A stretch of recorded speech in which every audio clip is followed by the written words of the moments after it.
You're falling, not toward the ground, not toward anything you can see. You're falling toward the one place in the universe from which nothing, not light, not time, not even a scream, can ever escape. This is what happens when you fall into a black hole. Before we begin your descent, let's understand what you're facing. A black hole isn't really a hole, it's a corpse. The collapsed remains of a massive star that died in a spectacular explosion called a supernova. When a star at least 20 times heavier than our sun runs out of fuel, gravity wins. The core collapses in milliseconds, crushing matter so densely that it warps the very fabric of space and time around it. The result is a region where gravity is so intense that the escape velocity exceeds the speed of light. Not even photons can break free. That invisible boundary is called the event horizon. Cross it and you're gone, forever. Now let's say you're an astronaut. Your ship has malfunctioned near a stellar black hole, 10 times the mass of our sun. You have a front row seat to the strangest death in the cosmos.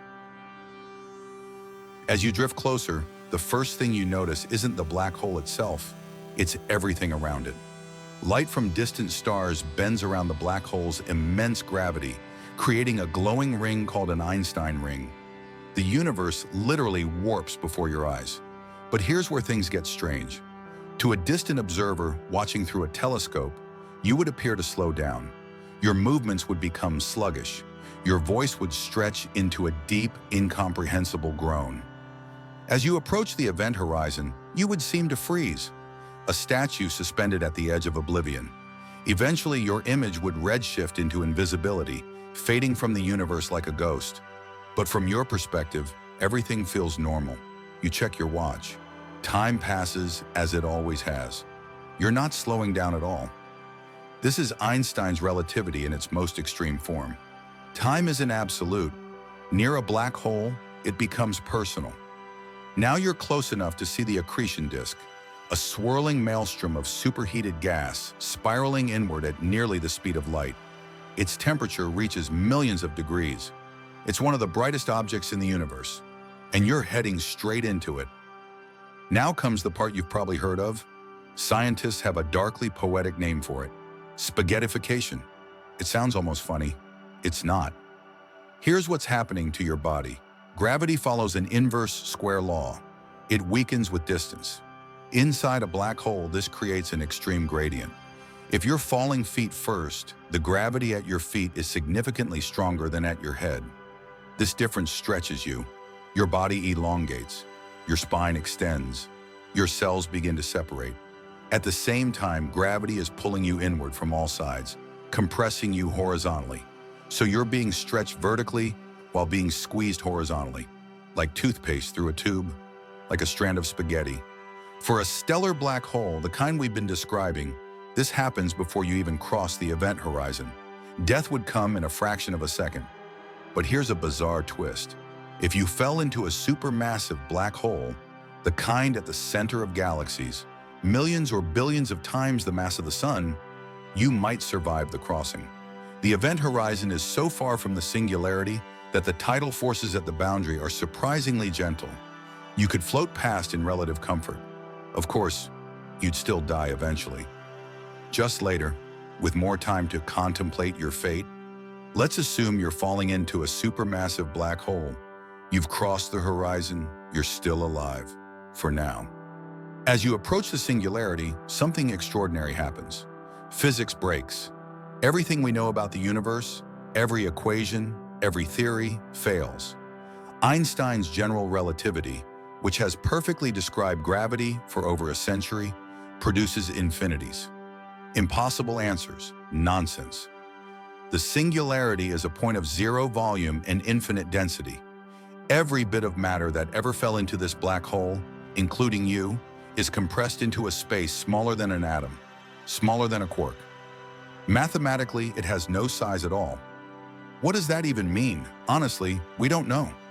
Some physicists believe the singularity is where general relativity hands off to quantum gravity, a theory we haven't discovered yet. Perhaps the laws of physics transform into something we can't currently imagine. Others speculate that black holes could be gateways. The singularity might be a tunnel, a wormhole to another region of our universe. or even a different universe entirely. You might not die. You might emerge somewhere else, someone else. Or perhaps the singularity is exactly what it appears to be, an end, a full stop. The place where matter, energy, and information are destroyed completely and permanently. The truth is, we are confronting the edge of human knowledge. The singularity is the only place in the universe where physics itself admits we don't understand.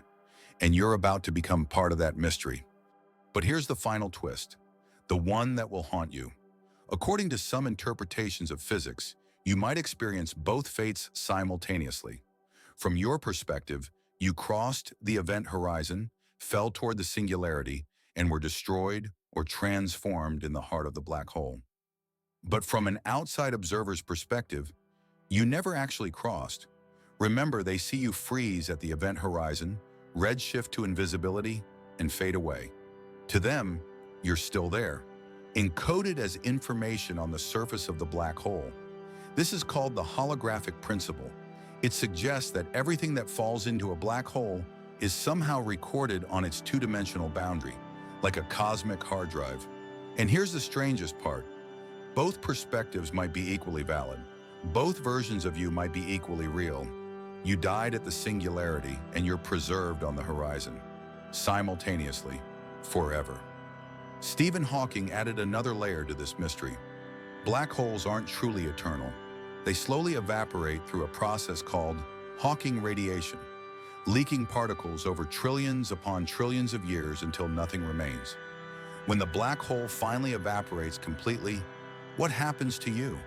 Is your information released back into the universe? Are you, in some sense, reconstructed? These questions remain unsolved. They're among the deepest mysteries in physics. This is why black holes are so fascinating. They're not just cosmic monsters that destroy everything they touch. They're puzzles. They're laboratories for the most extreme physics in the universe. And every time we study them, we get a little closer to understanding the true nature of space, time, and reality itself. What do you think happens at the singularity? Tell me in the comments. If this video made you see black holes differently, subscribe and hit the bell, because next time, we're diving into the supermassive black hole at the center of our own galaxy. It's 4 million times the mass of the sun, and it's only 26,000 light years away. See you there.